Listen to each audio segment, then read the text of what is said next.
সকাল বেলায় উঠবে কেমনে?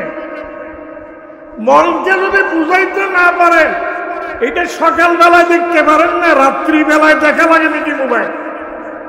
রাত্রি বেলায় একরকম, দিনের বেলায় আরেক রকম নাকি?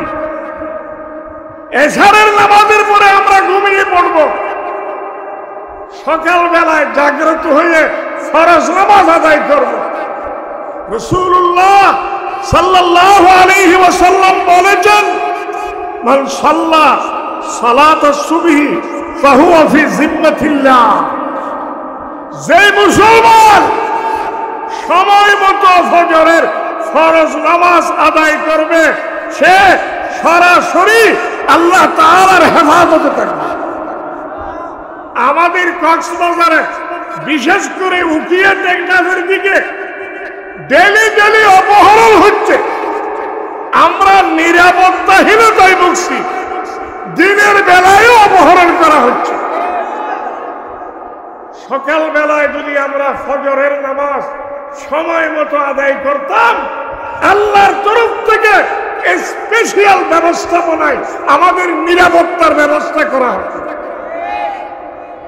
আল্লাহ তাআলা সেই সোনালী যুগ আমাদেরকে ফিরিয়ে আনার তৌফিক দান করুন। দ্বিতীয় নম্বরে আল্লাহ তাআলা বলেছেন কি, আকিমিস সালাহ, নামাজ কায়েম করো। সকল গ্রহণযোগ্য মুফাসসিরিন কিরাম নামাজ কায়েম করার ব্যাখ্যা করেছেন। রাসূলুল্লাহ সাল্লাল্লাহু আলাইহি ওয়াসাল্লাম যেভাবে নামাজ পড়েছেন, ফরজ, ওয়াজিব, সুন্নাত, মুস্তাহাব সবগুলো পালন করে নামাজ আদায় করা। পাড়া প্রতিবেশী, ব্যবসায়ী, রিক্সাওয়ালা, ড্রাইভার সবাইকে লাঠি দিয়া পিটাইয়া মসজিদে ঢুকানোর নাম নামাজ কায়েম করা নয়। পরের পিঠে লাঠি দেওয়ার নাম নামাজ কায়েম করা নয়। নামাজ কায়েম করা মানে যথাযথভাবে নামাজ আদায় করা। সহিহ বুখারী শরীফের হাদিস, হযরত মালিক বিন হুয়াইরিস রাদিয়াল্লাহু তাআলা আনহু বর্ণনা করেন, রাসূলুল্লাহ সাল্লাল্লাহু আলাইহি ওয়াসাল্লাম বলেছেন, সাল্লু কামা রাআইতুমুনি উসাল্লি। হে আমার সাহাবায়ে কেরাম, আমাকে যেইভাবে নামাজ পড়তে দেখতে পাচ্ছ সেইভাবে তোমরা নামাজ পড়ো।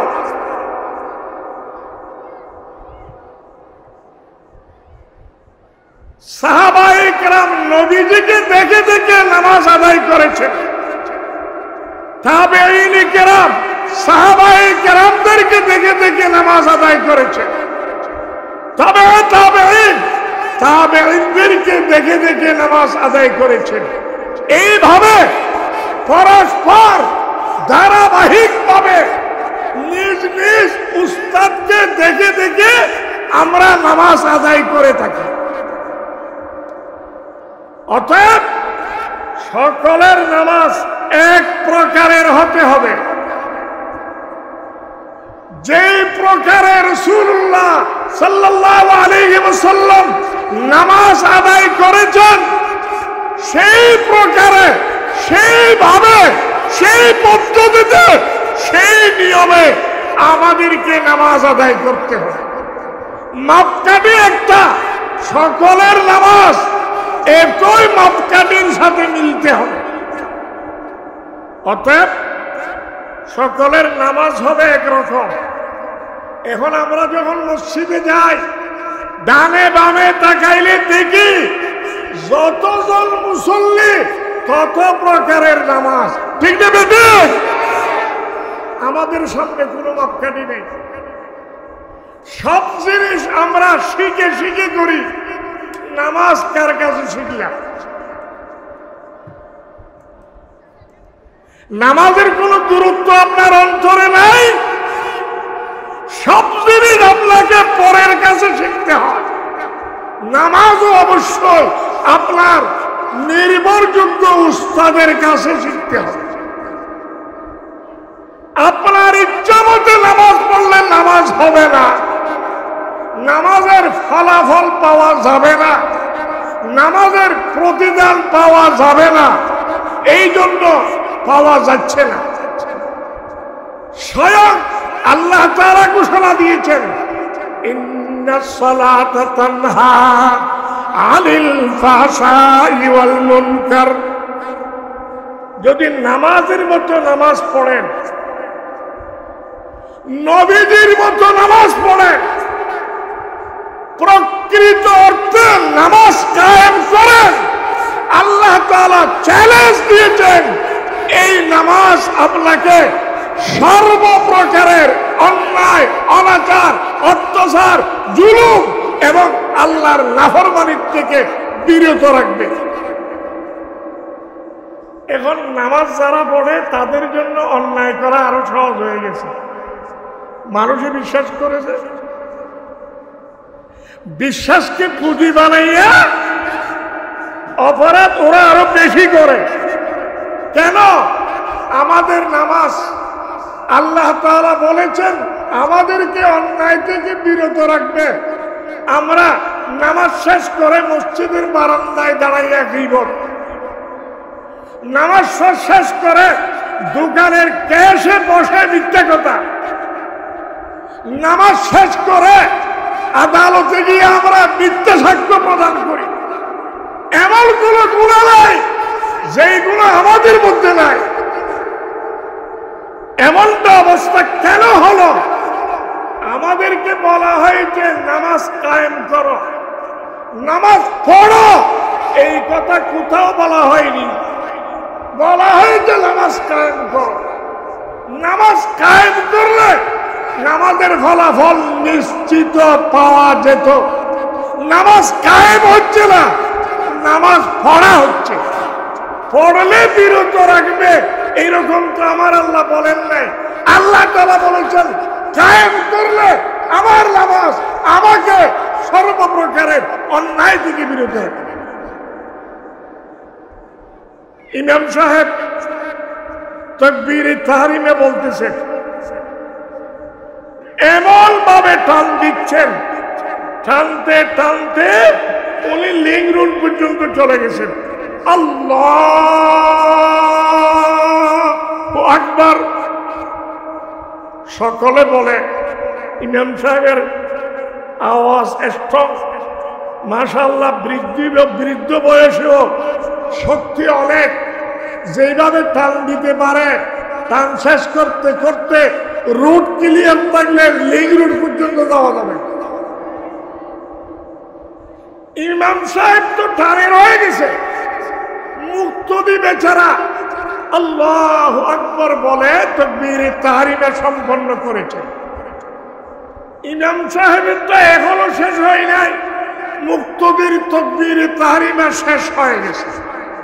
ফতোয়ার কিতাবের মধ্যে লিখছে এইভাবে ইমামের তাকবীরে তাহরিমে বলার আগে মুক্তদির তাকবীরে তাহরিমে বলা যদি শেষ হয়ে যায়, আল্লাহর কসম তার নামাজ হবে না। নামাজে দাঁড়াইলে এই মাসআলা মনে থাকবে আপনাদের সকলের ইনশাআল্লাহ। আমি আল্লাহর কসম করে বলছি, অসংখ্য ফতোয়ার কিতাবে আমার দুই চোখে দেখছি, ইমাম সাহেবের আগেই যদি আপনি নামাজে প্রবেশ করেন তাইলে তো ইমাম সাহেবের একতাদা হইল না। আমরা অসতর্কতামূলক অনেক সময় ইমাম সাহেবের সাথে শুরু করি, উনি টানের মধ্যে তাকিয়ে যায়, আমাদের তাকবীরে তাহরিমে আগে শেষ হয়ে যায়, নামাজটাই তো ধ্বংস হয়ে যায়। অর্থাৎ আপনার নামাজের প্রতি আপনাকে যত্নবান হতে হবে। কষ্ট করে দোকানপাট ত্যাগ করে আল্লাহর ঘরে নামাজ আদায় করতে আসছেন, আপনার নামাজটা ঠিক হচ্ছে কিনা এটা আপনাকেই খেয়াল করতে হবে। কখনো কোনো অবস্থাতে যেন আপনার তাকবীরে তাহরিমে ইমাম সাহেবের আগে শেষ না হয়। হাদিস শরীফে আছে, সম্মানিত ইমাম সাহেবগণ নামাজের শেষে সালাম ফিরানোর সময় মদ করা যাবে না, সালামের আওয়াজকে লম্বা করা যাবে না, যত তাড়াতাড়ি দ্রুত শেষ করা যায় সংক্ষিপ্ত আকারে সালাম ফিরে যাওয়া। এখন ইমাম সাহেব আসসালামু আলাইকুম ওয়া রাহমাতুল্লাহ,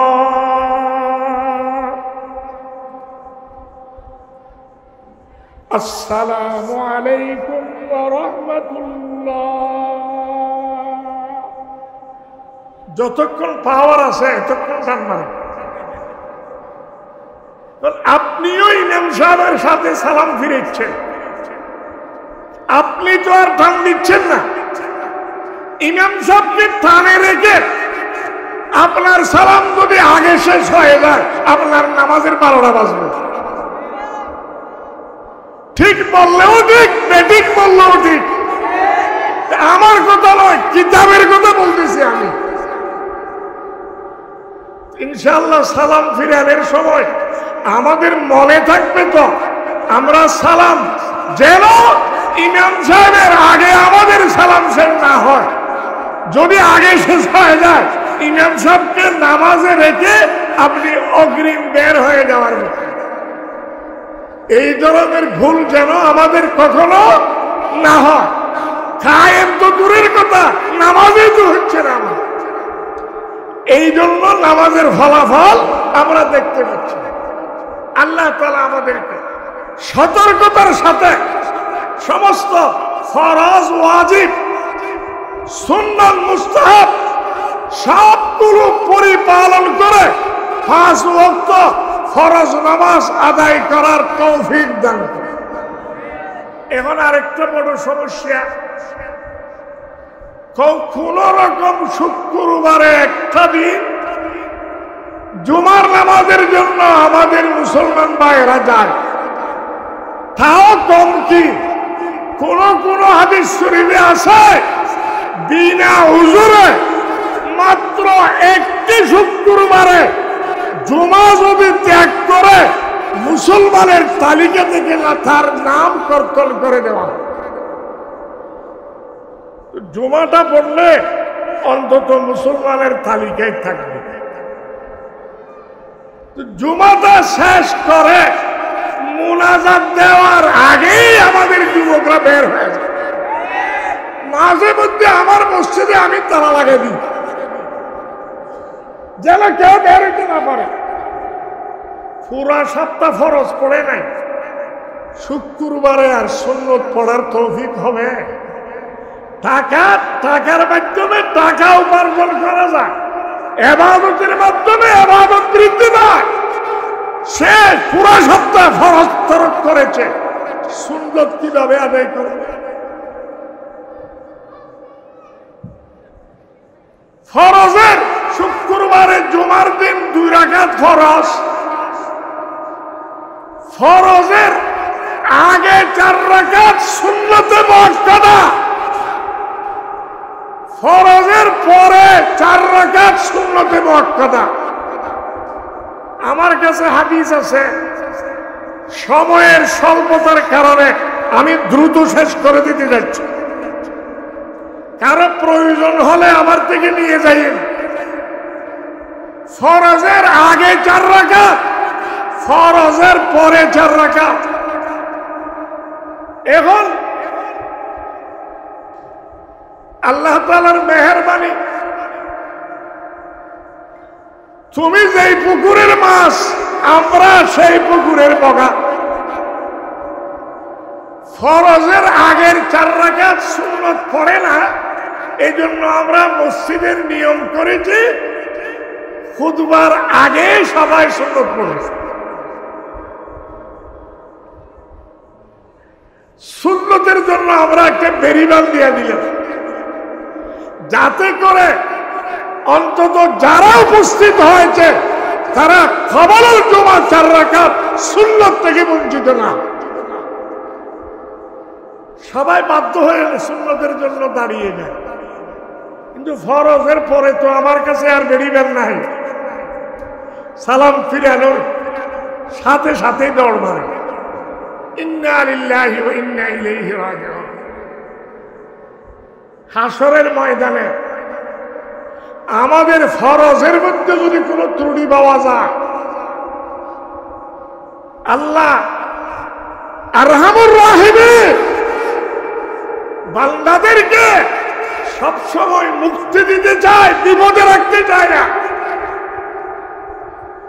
আজকে মাগরিবের নামাজের পরে সরকারি রিটায়ার্ড অফিসার আমার সাথে সাক্ষাৎ করতে গেছে। তো আমি ওনাকে সময় দিতে পারলাম না। আমি বললাম পাহাড়তলী রহমানিয়া মাদ্রাসার বার্ষিক সভায় যাবে। আমি কি চিনেন ওই মাদ্রাসা? ওই সরকারি অফিসার উনি আমাকে বললেন এটা তো কক্সবাজারের ঐতিহ্যবাহী মাদ্রাসা। আমি কেন চিনব না? ওই মাদ্রাসাগুলোর কারণেই তো আমরা আজকে অসহ্য আযাব আর গজব থেকে মুক্তি পাচ্ছি। একজন সাধারণ মুসলমানের মুখে শুনলাম। তা আমি ওনাকে বললাম কোরআন শরীফে আছে যতদিন পর্যন্ত মুসলমান ইস্তেগফার করবে, নিজ নিজ গুনাহের জন্য অনুতপ্ত হয়ে আল্লাহ তাআলার দরবারে তওবা করবে, ততদিন পর্যন্ত মুসলমানের উপর আল্লাহর গজব আসতে পারে না। মা কানা আল্লাহু মুআযযিবাহুম ওয়া হুম ইস্তাগফিরুন। কোরআন শরীফের আয়াত। কক্সবাজার শহর পর্যটন নগরী, স্বাস্থ্য নগরী, সারা বাংলাদেশ থেকে লোকজন আসে। এখন তো বিদেশ থেকেও আসবে কক্সবাজার পর্যবেক্ষণ করার জন্য, সমুদ্র সৈকতে সময় কাটানোর জন্য। অসংখ্য গুনাহ আমাদের এই শহরে হচ্ছে। আমরা তো আর গুনাহ প্রতিরোধ করতে পারবো না। যে যেভাবে পারি আমরা ইস্তেগফার করব, আল্লাহর কাছে নিজ নিজ গুনাহের জন্য, উম্মতের গুনাহের জন্য তওবা করতে থাকব। আল্লাহ তাআলা ওয়াদা করেছেন যতদিন পর্যন্ত মুসলমান ইস্তেগফার করবে, তওবা ইস্তেগফার করবে, আল্লাহর দরবারে গুনাহের জন্য ক্ষমা প্রার্থনা করবে, ততদিন পর্যন্ত আল্লাহর জমিনে আযাব আসবে। এক সময় জাতীয় পত্রিকায় নিউজ করা হয়েছিল কওমি মাদ্রাসাগুলো মিনি ক্যান্টনমেন্ট। আমাদের বাগের বাচ্চা আল্লামা মুফতি ফজলুল হক আমিনী সাহেব চট্টগ্রাম আন্তর্জাতিক ইসলামী মহাসম্মেলনের স্টেজ থেকে হুমকি দিয়েছিলেন, হুঙ্কার দিয়েছিলেন, এই দুনিয়ার মানুষ ভালো করে শুনো, দ্বীনি মাদ্রাসাগুলোকে, কওমি মাদ্রাসাগুলোকে জাতীয় পত্রিকায় মিনি ক্যান্টনমেন্ট বলা হয়েছে। আমি ফজলুল হক আমিনী ঘোষণা দিলাম মিনি ক্যান্টনমেন্ট নয়, ফুল ক্যান্টনমেন্ট। সরকার সেনাবাহিনীকে সারা বছর সর্বোচ্চ বেতন দিয়া লালন পালন করে কি জন্য? প্রতিবেশী দেশের আক্রমণ থেকে দেশ ও জাতিকে রক্ষা করার জন্য। কওমি মাদ্রাসার উলামায়ে কেরাম, দ্বীনি মাদ্রাসার উলামায়ে কেরাম, তালেবে ইলম 24 ঘন্টা আল্লাহ তাআলার ইবাদত বন্দেগী তওবা ইস্তেগফারের মধ্যে থাকে। এই মাদ্রাসাগুলোর কারণে আল্লাহর আযাব আর গজব আল্লাহর পক্ষ থেকে উঠিয়ে নেওয়া হয়। অতএব দুনিয়ার বিপদ আপদ থেকে রক্ষা পাওয়ার জন্য সরকার যেরকম ক্যান্টনমেন্ট তৈরি করেছেন, আল্লাহর আযাব আর গজব থেকে রক্ষা পাওয়ার জন্য আমাদের মুরব্বীরা দ্বীনি মাদ্রাসা প্রতিষ্ঠা করেন। এই রহমানিয়া মাদ্রাসার সারানা জলসা, আল্লাহর মেহেরবানি, কোরআন শরীফের আকর্ষণে,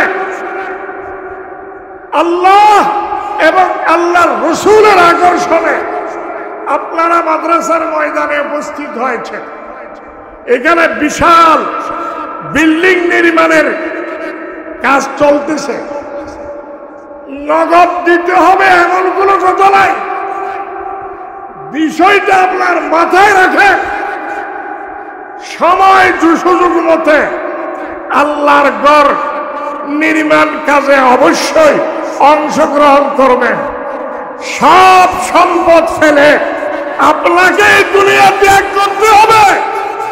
আল্লাহর পথে লিল্লাহ নিঃস্বার্থে নিঃশর্তে যা ব্যয় করবেন, শপথ করে বলতে পারবো সবগুলো আপনার সাথে আপনার কবরে যাবে। ঠিক না বেটি? আমরা নিজেরা অংশগ্রহণ করব। যদি না পারি আমাদের বন্ধু বান্ধবদেরকে উৎসাহিত করব। মাদ্রাসার মধ্যে নির্মাণ কাজ চলতেছে, যদি সম্ভব হয় সাধ্যমতো অংশগ্রহণ করবেন। আপনার কি লাভ হবে? সহিহ মুসলিম শরীফের হাদিস, قال رسول الله صلى الله عليه وسلم الدال على الخير كفاعله।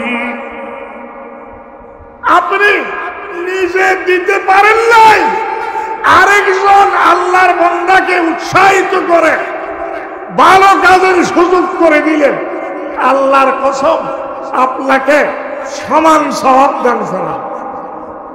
তো আমি কথা শুরু করেছিলাম, এক নম্বরে আল্লাহ তাআলা বলেছেন কোরআন শরীফ তিলাওয়াত করো।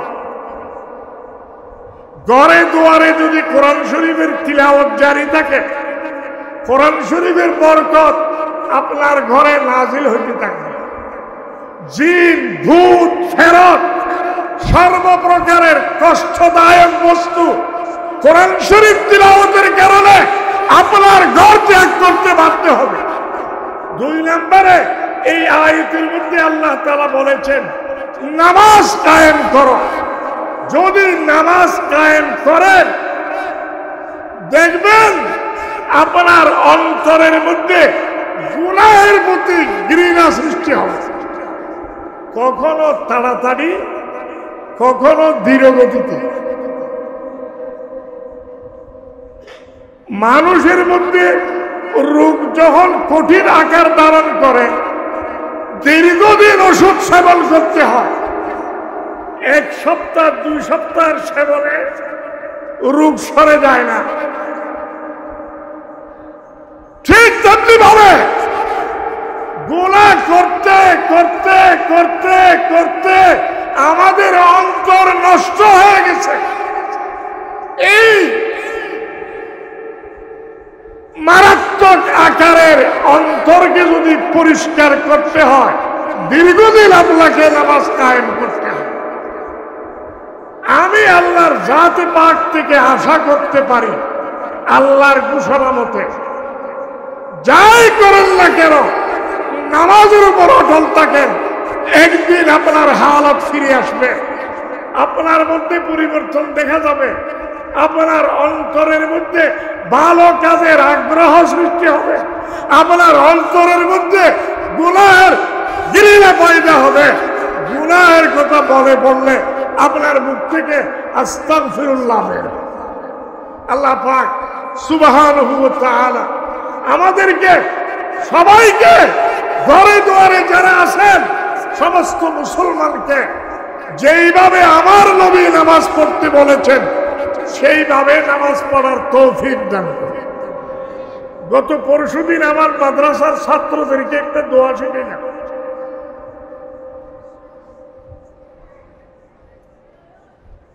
আমরা যখন সিজদা দিই নামাজের মধ্যে প্রতি রাকাতে কয়টা সাজদা ফরজ? জানা থাকলে বলেন তো, জানা না থাকলে আন্দাজের উপর বলা নিষেধ। নামাজের মধ্যে প্রতি রাকাতে কয়টি সাজদা ফরজ? কেউ বলেন? 2টি সাজদা দেওয়া ফরজ। এই জন্য বুলক্রমে একটা সাজদা যদি বাদ যায় ফরজ ছুটে গেল, নামাজ হবে না। কয়টি সাজদা দেওয়া ফরজ? এখন বলেন কয়টি সাজদা দেওয়া ফরজ? 2টি। এক সাজদা থেকে উঠে আরেক সাজদাতে যাওয়ার আগে সোজা হয়ে ইতমিনানের সাথে শান্তিপূর্ণভাবে আপনাকে বসতে হবে। শরীয়তের ভাষায় এইটাকে বলে জলসা। আমরা যে অনুষ্ঠানে অংশগ্রহণ করেছি এটা মাদ্রাসার জলসা, আর ওইটা হলো নামাজের জলসা। এই জলসার মধ্যে আপনাকে ভালোভাবে বসতে হবে। কোন কোন ইমাম তো জলসাকে ফরজ বলেছেন। আমাদের হানাফি মাযহাবে ওয়াজিব। ওয়াজিব যদি কেউ ইচ্ছা করে ছেড়ে দেয় নামাজ হবে না, হবে না, হবে না। ভুলক্রমে যদি ছুটে যায় সুহু সজিদা দিয়ে নামাজ পরিপূর্ণ করতে হয়। এখন আমরা যে সজিদা দেওয়ার পরে সজিদার থেকে মাথা উঠায়, রাসূলুল্লাহ সাল্লাল্লাহু আলাইহি ওয়াসাল্লাম বলেছেন, ইরফা রাসাকা হাত্তা তাতমাইন্না, তোমার মাথা তুমি সিজদা থেকে উঠাও, এমন ভাবে বসো যাতে করে তুমি ইতমিনান হয়ে যাও, তোমার শরীরের সব অঙ্গ প্রত্যঙ্গ আপন জায়গাতে ফিট হয়ে যায়। আমরা সজিদার থেকে উঠে অর্ধকালে আবার দ্বিতীয় সজিদা শুরু করি। তো মাঝখানে যখন পরিপূর্ণ বসা হয় নাই, দুইটা সজিদা মিলে কয়টা হয়ে গেল? একটা। এইরকম যেন কোন অবস্থাতে না। এই সজিদার দুই সজিদার মাঝখানে রাসূলুল্লাহ সাল্লাল্লাহু আলাইহি ওয়াসাল্লাম একটি বড় গুরুত্বপূর্ণ দোয়া পড়তে বলেছেন। জামে মানে দোয়া, যেই জিনিসগুলো আপনাকে অবশ্যই চাইতে হয়, আপনার অবশ্যই প্রয়োজন আছে, এই রকম 7টি জিনিস দুই সজিদার মাঝখানে বসে আল্লাহর কাছে চাইতে বলা হয়েছে। আপনার চাও পূরণ হবে, সজিদাগুলোও স্বয়ং সম্পন্ন হবে। এই 7টি জিনিসের ব্যাপারে আমি সংক্ষেপে বলবো, আপনারা শুনতে রাজি আছেন? আমার মুখে মুখে বলেন। এক সজিদা থেকে উঠে যখন বসবেন, সজিদা দেওয়ার আগে বলবেন, আল্লাহুম্মা গফিরলি